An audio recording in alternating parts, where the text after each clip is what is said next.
ngasi yumjagaisa numit tarik 12 gi rashifal pijari. Mesh Rashi gi oina mina nungsidaba ningba kaiba hakchang nungaifam khangdaba piri. Brish Rashi gi oina aru ahen phangjaba marup mapang singgi tengbang phangjaba lay. Mithun Rashi gi oina suba nombade khajik tikana jagani lanthum lepsin bayade chakhau gi anava lay. Karkat Rashi gi oina wakhal loksing thokpa thabak tawbada kana jaba matamni khong hamba yadabagi anaba laygani. Singha Rashi gi oina marup mapang loina bada chiksilu sel chatkadori pukning langba piri.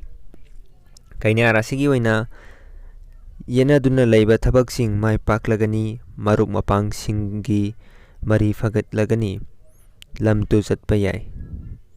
Tula Rashi gi oina mina ikai khumnaba utpa asoba senpham phangani. Brishik Rashi gi oina mahi masing tamliba singdi mapa chumgani mingchat phangba matam oi. Danu Rashi gi oina thabak tawbada ayet apan kharadi yaugani. Adum oinamak sel thumgi lamdadi amangba oi. Makar Rashi gi oina lalol itiki thabak tawbadadi sendong phangani anawba thabak paiba yagani.